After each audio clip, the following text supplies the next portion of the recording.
Prologue, Richter's Deep. Lord Pan of Eden, William Bailey, emerged from the captain's quarters to face the Unionist witch who was ripping apart his mages on the Sumter's bloody deck. Casting lightning bolts and flashes of ice, the Unionist shielded herself from Alliance counterattacks and used an air blast to knock an Edenon mage overboard. "You silly ass!" chimed a golden fairy as she bolted from the dark room behind William around to his blood-smeared face. "You're already exhausted from the last 3 attacks. We can't lose you. You need to get back." "You'll lose me anyway if this ship goes down," William replied and moved past her and the Alliance mages shielding the doorway. He glanced at the Sweenan ship bound to his own with a spiked boarding ramp before facing the witch. "I can't help you, William," Tinkerbell chimed as he stepped out into the cloud-mottled midday sun. Moist, tepid air reeked of the sharp iron of blood and foul scat from dead men. "William!" "Finally!" The witch smiled at his approach and gathered her power in a flush of smoky blue light before firing 3 entwined arcs of lightning. William raised his left hand to catch all 3 arcs and channeled them out of his right hand upward as a web of energy across the enemy ship. In seconds, every sheet of canvas, rope line, and mast burst into flame. Dozens of sailors dropped from electrical burns. Those unharmed rushed to put out the fire spreading across the ship. The witch's face faltered when she realized her lightning had set her own ship ablaze. William drew up his power and fired a spread of yellow-red balls of fire through his open palms. She twisted out of the way as shock painted her yellow-skinned face, angled eyes, and full lips. "You son of a bitch!" she countered with a powerful blast of wind. William braced a magical shield with both arms just in time to divert the gusts, then dove aside as she cast a binding spell. A sailor behind him crumpled to the deck when the spell landed on him instead. "Back!" William barked at the crew. Dressed in Unionist red and blue, the midnight-haired witch matched him to prevent him flanking her. Arrows fired by Marines slowed and fell lifeless to the deck when they struck her magical shields. The witch unleashed an attack of ice to drive him back. He diverted it off-ship and countered with broiling gusts of air, which she cooled before the wind struck her. Advancing, she cast quick flashes of light to blind him before unleashing more arcs of lightning. He allowed the energy to land just above his person upon a robe-like mantle, creating a brilliant shimmer of auroric light over a golden lattice. The witch flinched as William's mantle, the magic that defined the pan, flared with the flush of power, giving him the chance to counterstrike, doubled with his own magic. She hesitated between shielding herself and rechanneling the energy outward as William had. Her hesitation created a notch in her defense. Energy pierced her body. Her trunk ripped open in a muted explosion that flailed out, her 2 halves connected only by her spine, before slapping to the deck. Her anchored shields flickered out. William stumbled to a knee and snatched the starboard rail as his energy bottomed. "You can't keep fighting!" Tinkerbell flew across the deck. "You're exhausted. You need to be where it's safe." "What do you want me to do, Belle?" William glanced at the enemy ship and motioned to one of his surviving mages, who rushed to destroy the ramp in an explosion of fire and wood before helping the sailor bound by the witch's spell. Powerless without lines or sails, the enemy ship drifted away as its crew scrambled to save themselves from fire. "Those self-damned Sweenans are already ripping us apart. Our mages, no matter how skilled, aren't powerful enough to deal with the sheer number of theirs." "You're to lead from the rear, so you remain protected," Tinkerbell growled. "You keep stepping out here and you're gonna get killed. Stay behind and safe. We should fall back to Admiral Liston's ship so he can better protect us." Sailors around him policed the dead from the blood-smeared deck. Spelled arrows bristled the corpses of Alliance mages and had set sections of wood on fire. William ran his fingers through his thick brown hair and forced himself to his feet. A striking man with broad shoulders, straight nose, and full chin, William dominated the deck standing akimbo in his hunter-green longcoat, open over a voluminous white blouse tucked into forest green trousers, belted and booted in amber-brown leather. His high, straight collar framed his shaking head as he took in his decimated crew. If they all die, I will too. Lord Pan! Captain Lariman Shelley approached with Lieutenant Rupert Dennison on his heels. A stout alderlander with charcoal skin and broad curly hair, Shelley moved across the deck with the grace of his decades of experience at sea. Well done, my lord. I think we lost fewer of our own than we feared. The fleet? Admiral Liston sends to regroup, Shelley said. We plan to move on their center now that we've split their right flank. Of all nations to denounce our alliance and throw in with the Unionists, why swim? They do not go down easily. Among other reasons, Nylata, Tarnia, and Gemria forged the strength of the Alliance's maritime forces, William growled.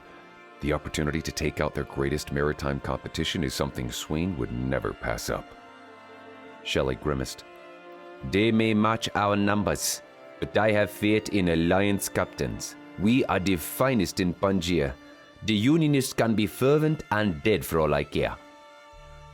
Regrouping is wise, William said. My family? Rupert here checked on them personally.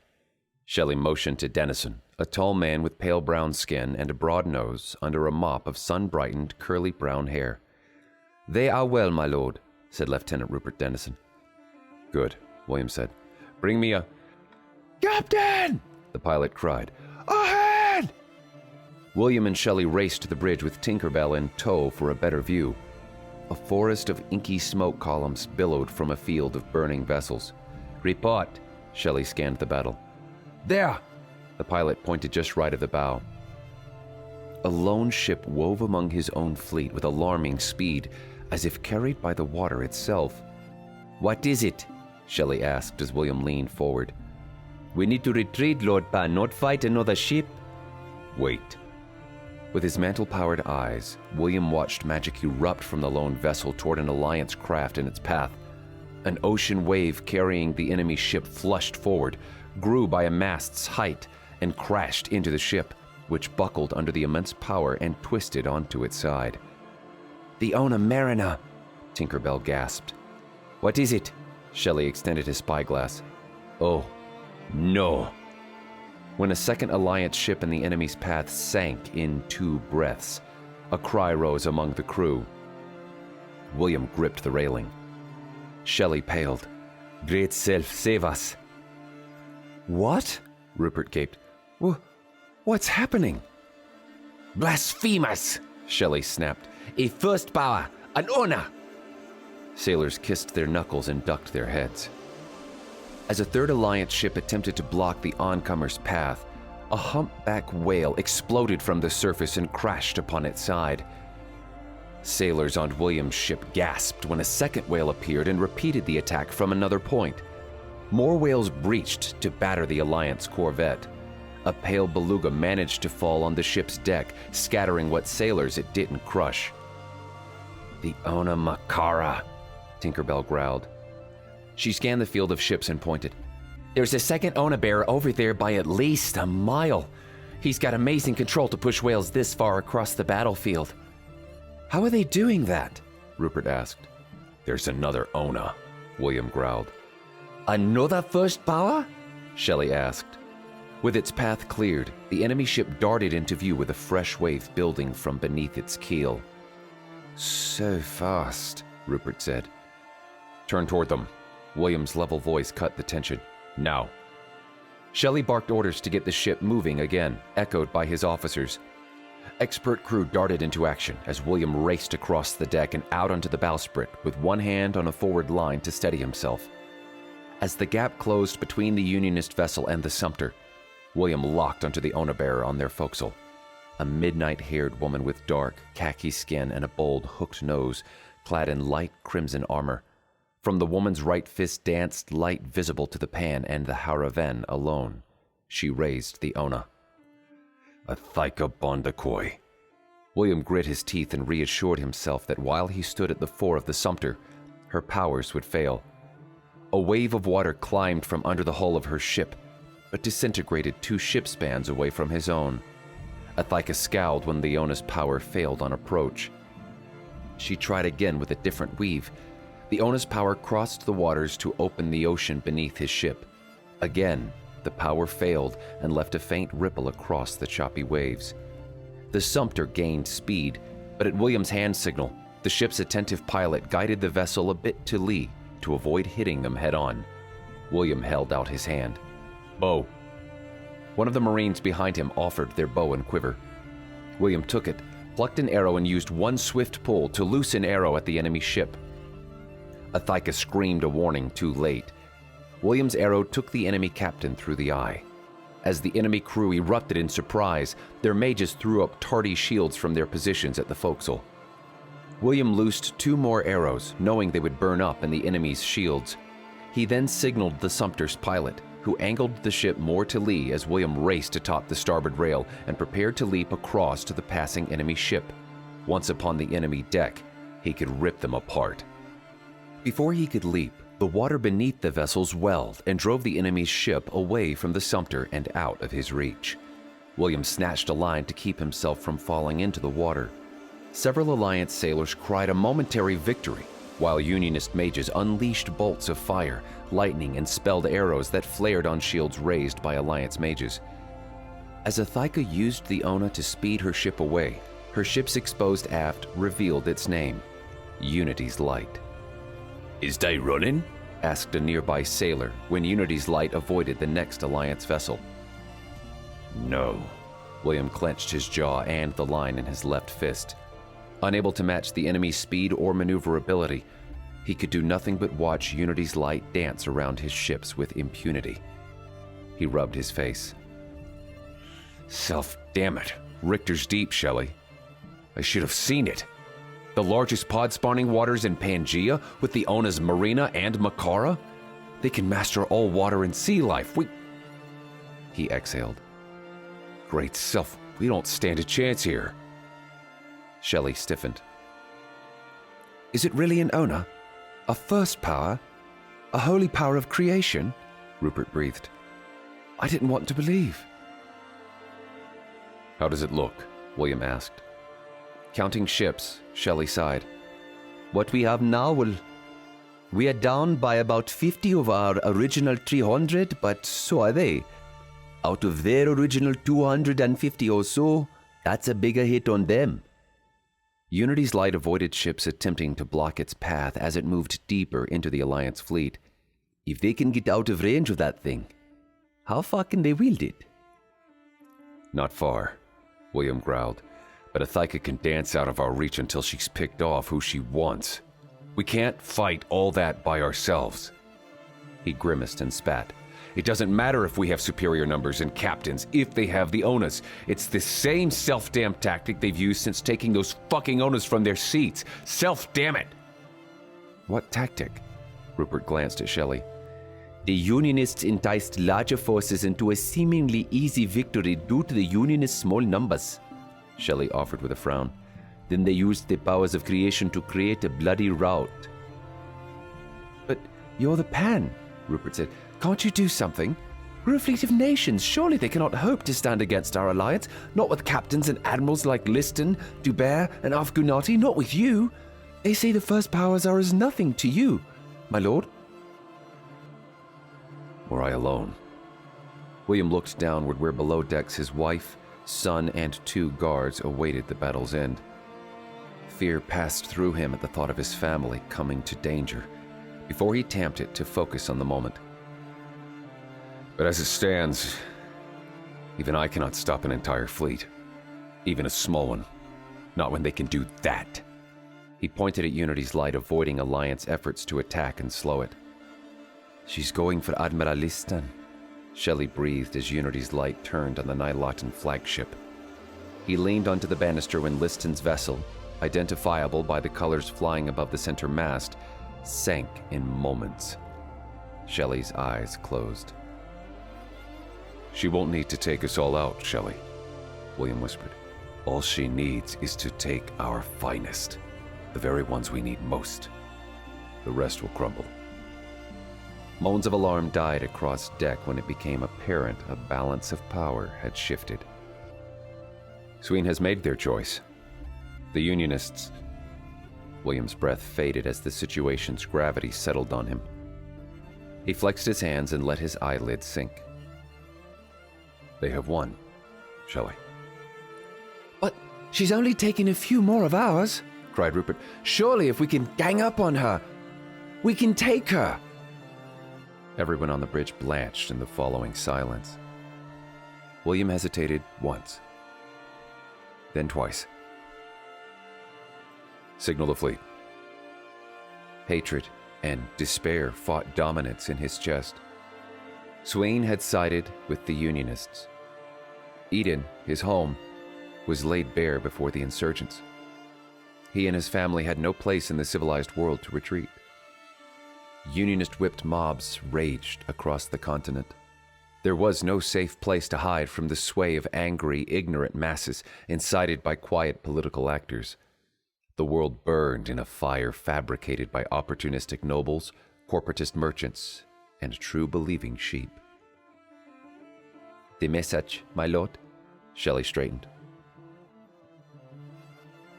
Disperse, he said. No rally point. Survive. Shelley relayed orders to the signalman. How did they know we would be here? Shelley fisted his thick hands. Intelligence said they were far to the north. How did they know our route to flank them? Betrayal, Rupert breathed. Never! Shelley snapped. No. He's right. William slicked more water from his hair. We've been betrayed by someone in Eden. Eden? Who would betray us in Eden? Rupert asked. Our plans were known only by a few, William said. I fear my sister has been taken. Consular Bailey? Shelley asked. William nodded. You mean she betrayed us? Rupert asked. Shelley stiffened. Mixed feelings passed over William's face. She was not part of our planning meetings. We were betrayed in Eden. That is all we need know. And more importantly, it means Eden. He didn't want to say it. Eden has fallen. And my sister, regardless of her role, is likely dead. All Baileys are a target to the Unionists. Because we were betrayed? Rupert asked. Because if they knew we escaped, Shelley growled. Eden would be vulnerable. So much for sneaking you out of the city, Lord Pan. I'm so sorry. But what will we do? Asked Rupert. William scowled. I don't know. A silence fell on the bridge.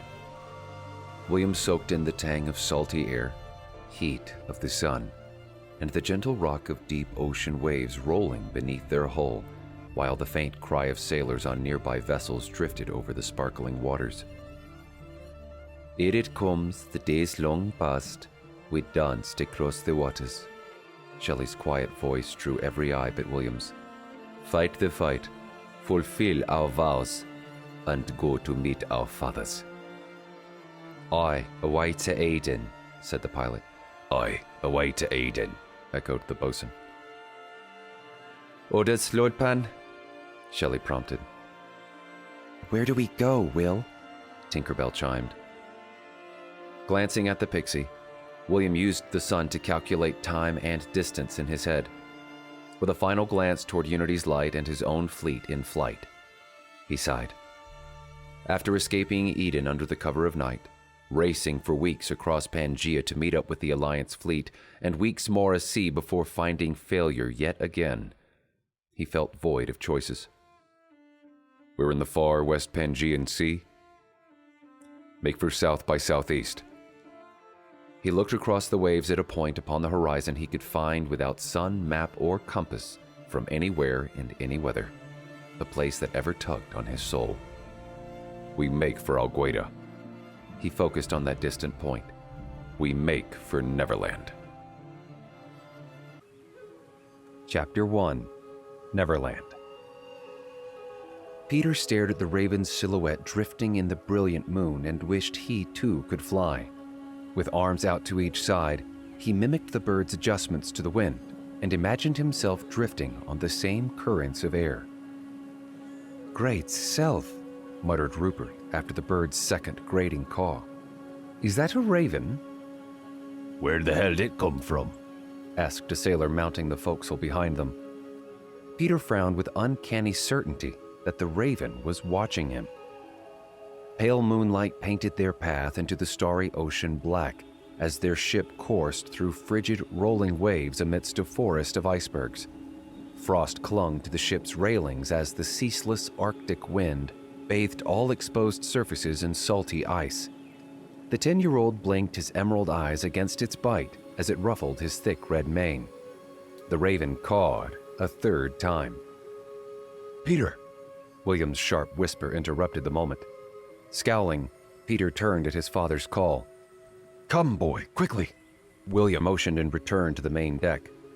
Peter followed his father down the forecastle stairs and across the slippery deck, with Lieutenant Dennison right behind. His mother, April, emerged from the captain's quarters where she and Peter spent most of the previous 3 weeks since Richter's Deep, and the month or so prior to that. Her emergence drew the sailors' attention, as it always did, for her rich crimson hair bound up behind her head, large green eyes, red lips, pale skin, and the stately grace by which she carried herself. Laden with packs and a heavy coat, she spotted Peter in the dim and motioned him over. "Peter, quickly!" She held out his long coat for him to slip into. "Before you catch your death! What are you doing out here?" "What's happening?" he asked as other coat-clad officers and Marines gathered amidships. "We're going ashore," April whispered. "Really?" Peter cried. Hush! William snapped and glanced astern. Sound carries, boy. "Really?" Peter asked again, now hushed. "Where?" "Your father says we're almost at Algueda." April lowered the packs. "Where?" Peter searched the starry horizon for some distant black speck to indicate land through the field of moonlit icebergs. "Is that why the crow's nest said nothing?" Board, now. William turned from Captain Shelley and motioned to the Jacob's ladder hanging over the side of the ship as a ladder of heavy ropes. He bent down to grip Peter by the shoulder. And remember, my boy, we're on mission. Do you understand? This is not the time to play. Peter nodded, his face grave. We're not going to be lowered?" April asked. It's too visible. William shook his head. We lowered the ship's boat during the clouds earlier to keep Unity's light from seeing. "How close are they? Why are we getting on the boat if we're not even near Algueda?" Fear threatened April's voice. We're almost there, William whispered. As soon as we get there and reach the reef, the Marines will haul you and Peter directly to shore where you will wait for me. "You're not coming?" April's eyes widened further. I have to direct the Sumter through the coral into the lagoon, William said. Only I can see it in the waters below. But Algueda? April gulped. "I thought it was called Neverland," Peter asked. You'll go no further than the beach. I'll be fine, William said. Quickly now, we're almost there. "What's wrong?" April asked. The bright round moon warped. Peter stepped forward when an angled wall of rippled auroric light crashed over the ship. Sails, lines, and sailors shuddered in its passing. Cries of shock echoed across the deck as a warm, mountainous sunset struck them in fierce orange light beneath a purple-pocked ceiling of low clouds that hadn't been there a moment before. An island interrupted 10 miles of horizon and climbed into low clouds.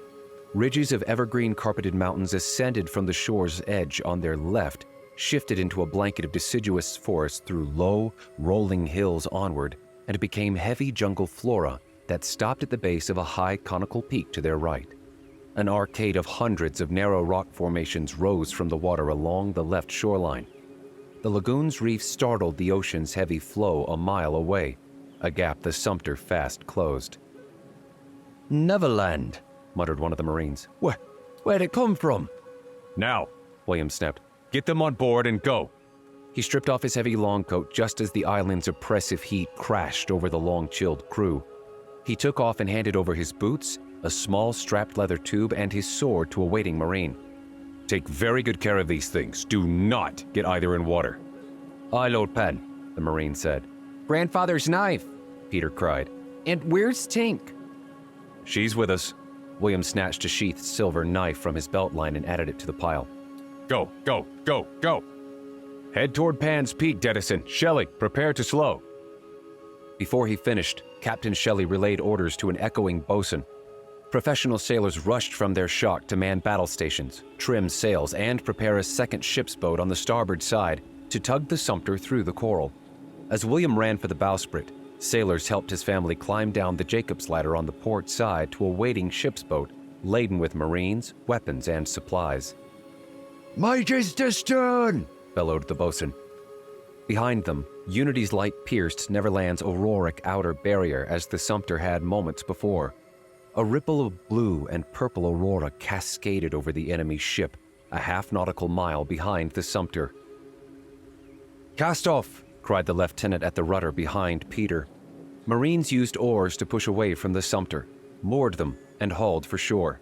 Algueda's vibrancy beckoned after weeks of ever colder waters, fields of endless icebergs and ceaseless granite skies.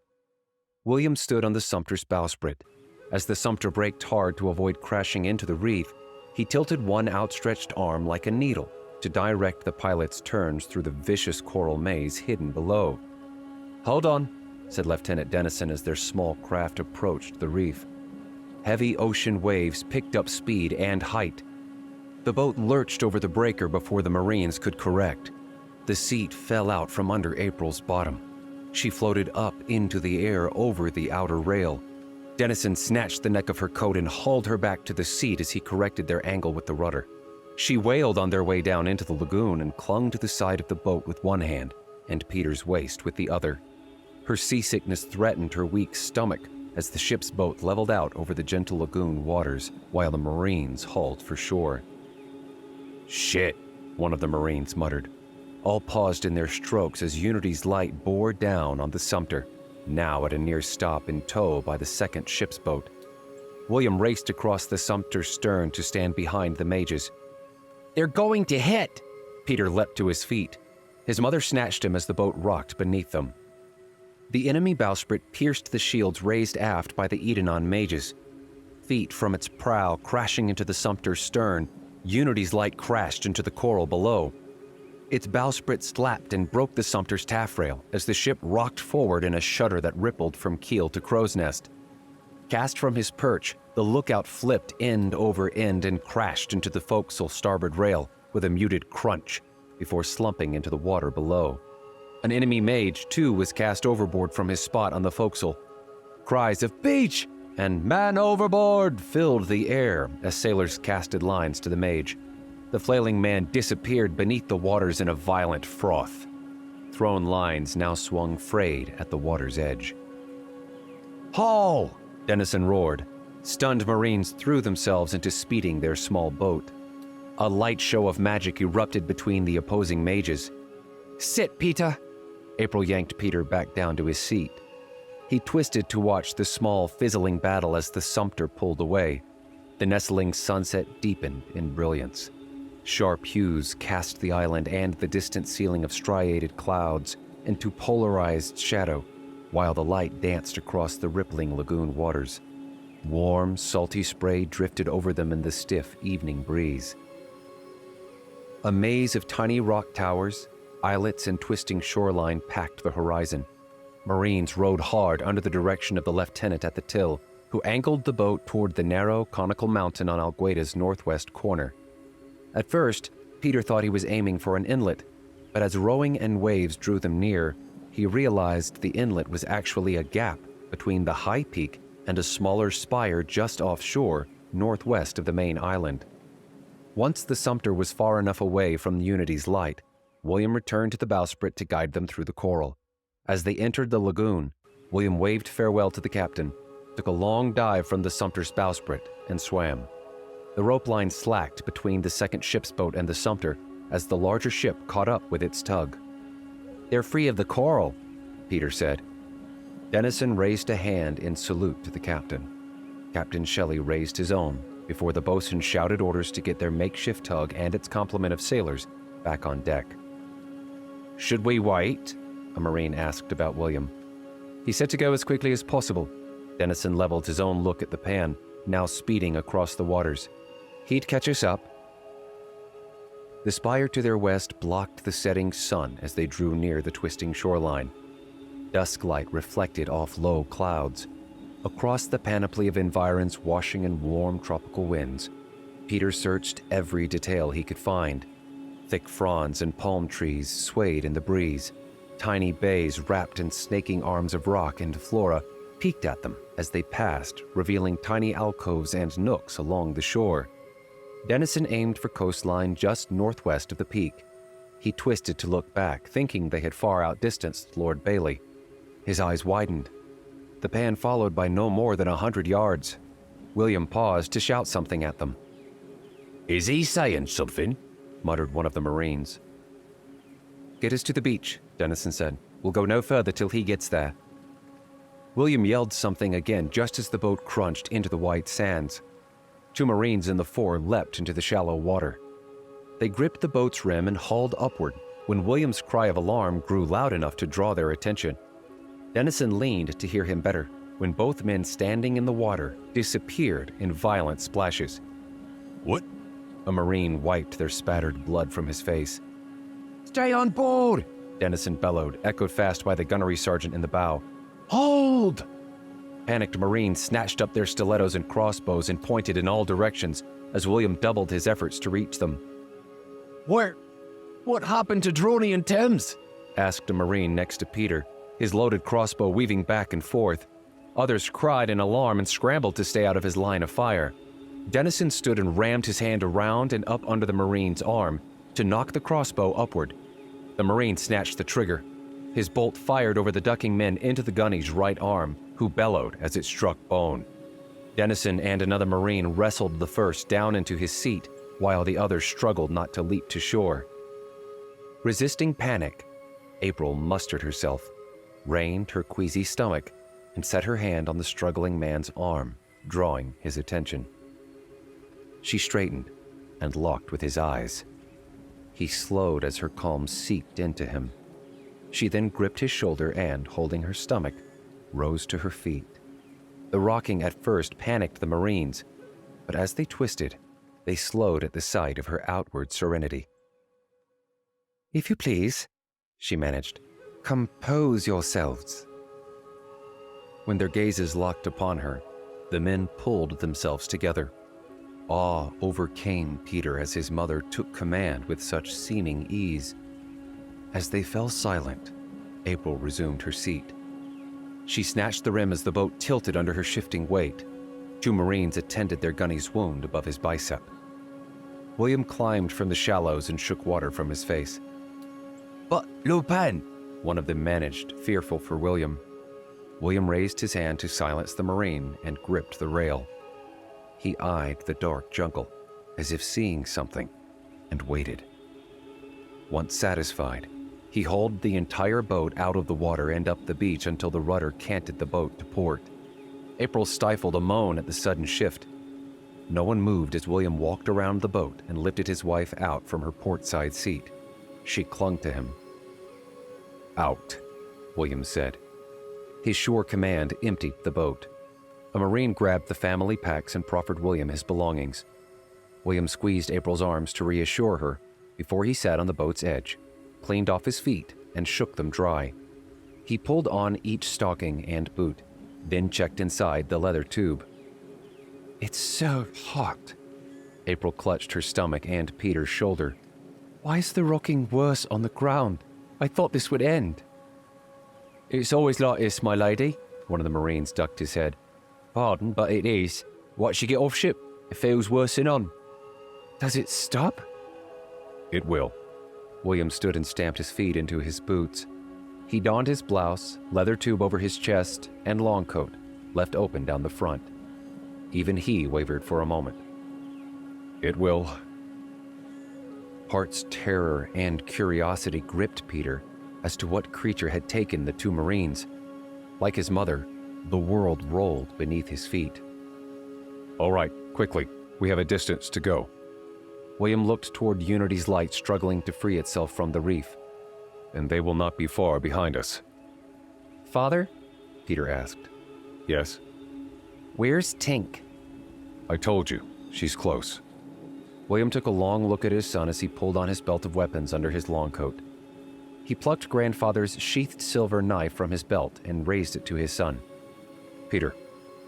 Peter stepped closer. This is now your sword. William set it in Peter's opening hands. Attach it to your belt and don't hesitate to use it against anyone or anything that may attack you. That is a standing order. Peter's eyes widened. "Really?" Yes, William said. April's face tightened and her stomach twisted. "Yes, sir," Peter set about attaching it to his belt. William turned. Gunny? I'll be all right, sire. The gunny winced as they bandaged his arm around the protruding bolt. This is not the place, but it must be done. William stepped closer and gripped the bolt and his arm. Ready the bandage. The gunny grit his teeth and nodded. William snatched it out. The gunny groaned through clenched teeth. Marines wrapped the gushing wound tight to stem the blood. The gunny mustered himself. "Thank you, Lord Pan." After a long, sad look at the small wound's bloody bandage, William turned to Lieutenant Dennison. Rupert? "Lord Pan." I'm sure Captain Shelley needs you back on board. Please, go back. "My lord, I couldn't leave you. I'm sure Captain Shelley would rather you have every man possible to get you to safety." I really would rather you go back to the ship. "Pardon, my lord, but I cannot." Rupert's voice settled with determination. "I will go with you." All right. Thank you. William faced the men. You will do as you are told. Don't hesitate to obey. Follow me explicitly. Keep a firm grip on each other by hand if you must, and let no one turn aside. Don't touch anything but what I say is safe. Assume everything can and will kill you. We are going to travel around the north base of Pan's Peak to the West Bay. We stand now to the north. There is a path from the West Bay that will give us the greatest chance of reaching the tree alive. Once we enter the jungle, you will whisper if you must, and only to protect others. No loud cries or warnings.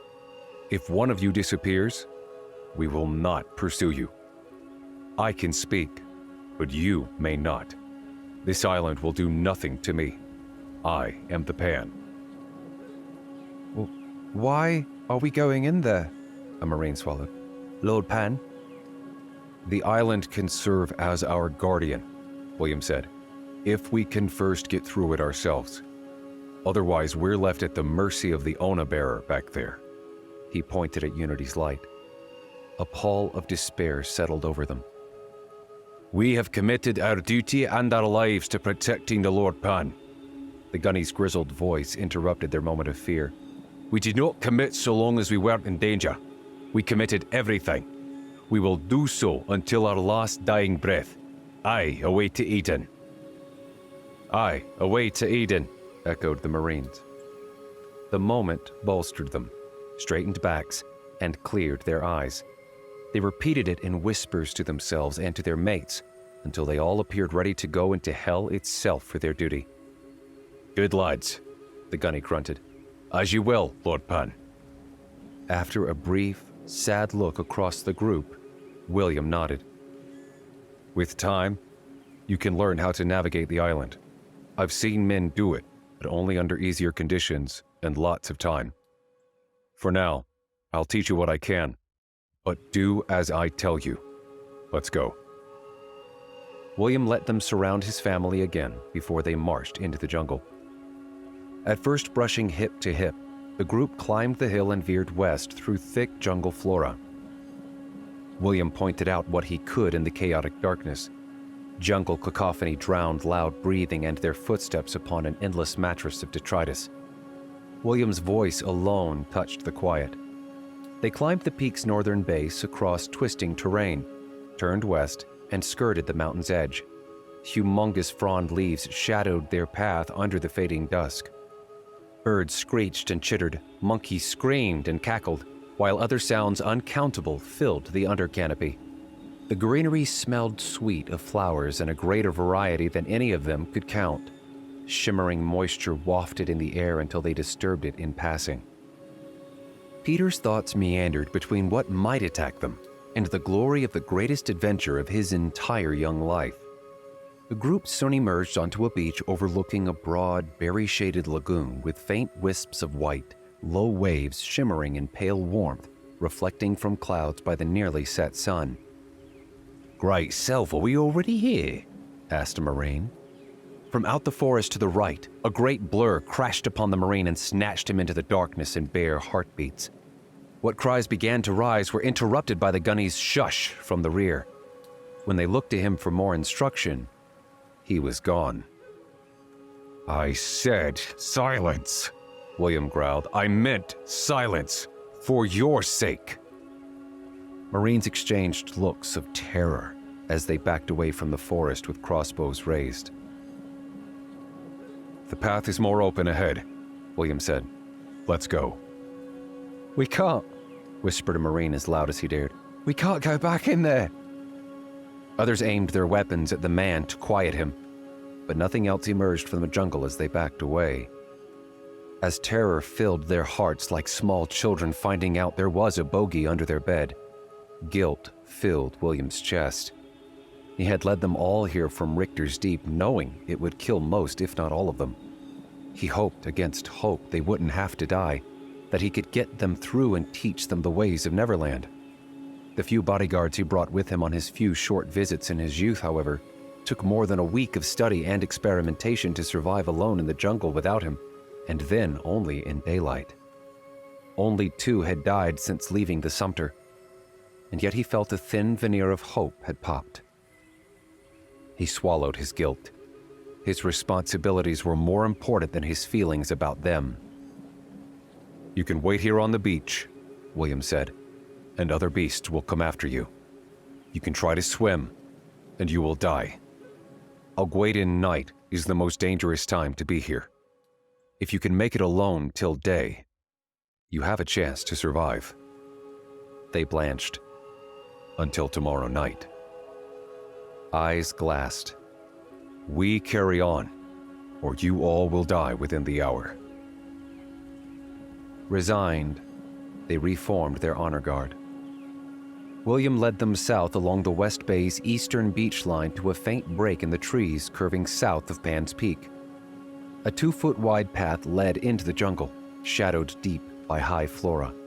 So long as dying dusklight remained, William paused here and there to point at various bushes to avoid, hidden holes in the ground, and for no obvious reason, waited for something only he could see to pass them by.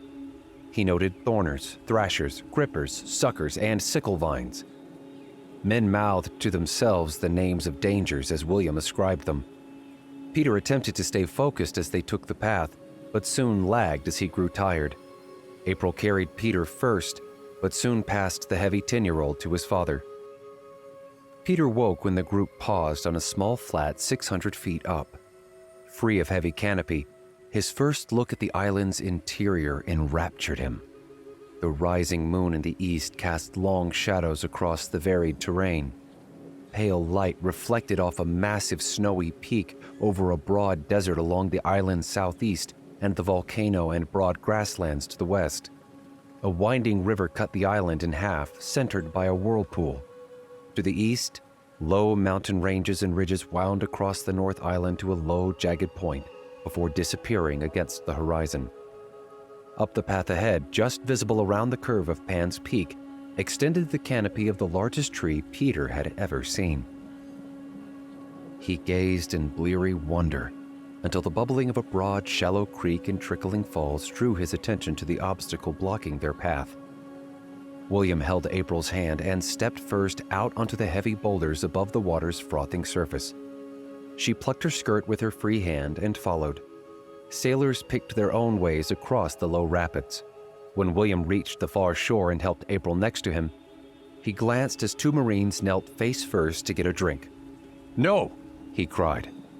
While others froze in terror, the 2 bending into the water crumpled and half-rolled, exposing faces eaten away by swarms of tiny creatures. One Marine bolted across the water on foot, screaming profanities. He made 3 splashing strides through the low creek before he collapsed, screaming into the wash. He thrashed and fell still as water bugs swarmed over him. Another Marine screamed at his dead comrades from his rocky perch halfway across the rapids when a massive flying creature swooped through the tree gap, drove long talons into his trunk, and snatched him into the night. Standing near the lower edge of the trickling falls overlooking a drop into the jungle below, a Marine stepped off the edge and disappeared into the darkness. As still as stone, two remained, Dennison and a Marine clutching his crossbow. April pressed her face into William's neck, terrified of making a sound, when all she wished to do was wail. Her heart raced in her chest, most for her son, but lying in William's arm was the safest place Peter could be. Her own safety came next to her fear for William. William took a slow breath and motioned for the others to continue with care. Both took extra time to stay above the water and reach the shore side by side. One of them reeked of urine. All right. William set Peter down even as the boy clung to him. I might be strong, but you are still heavy. It's time for you to walk. April spared a look of alarm at William, but William took a grip on Peter's hand. Let's go, he said.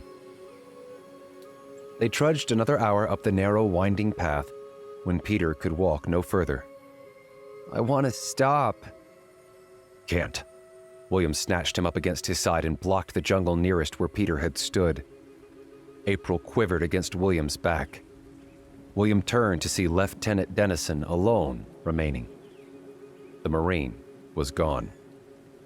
Dennison gripped his inverted stiletto in one hand and sword in the other.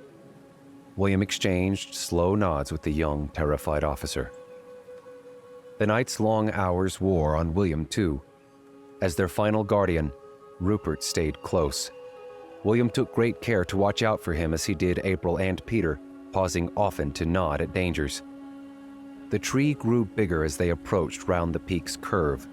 Terrain leveled off and jungle ended at the edge of a large, grassy clearing on a jut sticking out from the bottom third of Pan's Peak, 1,000 feet above the ocean.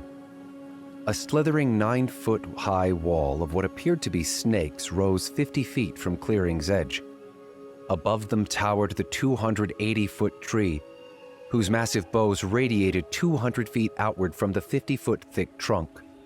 Low, wild grass filled the outer clearing from Jut's southeast cliffside edge visible to their right and around the curve of the clearing to the left.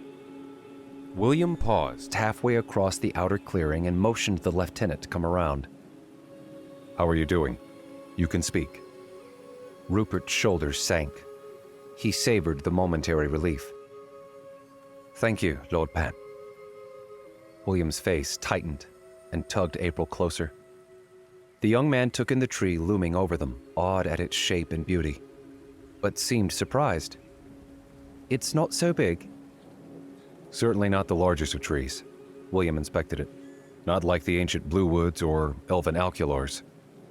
Certainly looks ancient, Rupert breathed. There's a certain majesty to it. Is it really? The Ladalira alcular, William said. The tree of life. I thought it was lost in the Reformation, Dennison said. Starlight bathed the ancient alcular. The thick trunk bore a gentle twist as it climbed into a thick, broad canopy overhanging a 9-foot-high slithering wall, separating them from the root base. Wasn't it in Eden prior? Was moved here, William said. No one's sure how. What is that? Dennison squinted and stepped closer to the wall. Snakes? Vines, in fact, William said. Vines? Dennison's eyebrows climbed. All of it? April stirred at the exchange. Dennison approached the wall. Are they alive? I mean, like animals? Several spades popped out of the wall, heads of individual vines, to inspect the newcomers. Dennison paused, then leaned closer to inspect them. Sort of, William followed. April narrowed on William as he hefted Peter more tightly in his arm. A protective measure created by previous pans. Keeps anyone inside safe from exterior harm. How do we get inside? William's breath caught. I'm sorry, Lieutenant. I wish you had turned back. April straightened when she realized his intent. Her gasp drew Rupert just as William planted his foot into the lieutenant's chest and kicked. "Will!" April cried. Terror and recognition filled Rupert's face. A dozen spades fired at him, skewering him from his head down through his calves. William spun, sandwiched Peter between himself and April, hugged her against him in an iron grip, and ran backwards. Forced to follow, terror gripped April as Dennison's appendages and trunk ripped apart in gory bursts of blood. "William!" Her scream stirred Peter from his sleep. Fresh vines appeared at William's approach. Just as he reached the wall, the vine shot outward. She clutched his coat and felt him flinch as a dozen razor-sharp heads stabbed through his coat. To her shock, the wall shrieked and recoiled from the pan. Run! William fell backwards in the heart of the writhing 4-foot-thick vine wall and pushed her and Peter to run up and over him. April snatched Peter and ran for their lives. Once across the wall and several strides beyond, she tripped on her skirts and collapsed to the ground. Peter crashed with an oomph into the thick green grass while April scrambled for William. Stop! William flung out his hand. April froze a hair's breadth from spades which had fired out from the inner wall and hovered with their points glancing her skin. Just stay, William panted. He rolled over and gripped the vine's thick bases to haul himself across. Past the wall, he used handfuls of grass to drag himself while smearing a trail of blood from his soaked long coat. Once beyond the vines, April snatched his hand and hauled, then his arm, then the nape of his coat. Halfway across the 50-foot gap from wall to the massive tree roots firing into the thick mattress of brilliant green grass, she let go and knelt over him. "Father?" Peter joined his mother. It will heal. Just sleep, William managed. His shoulders slumped and eyelids drooped. Just lay down. His voice slurred.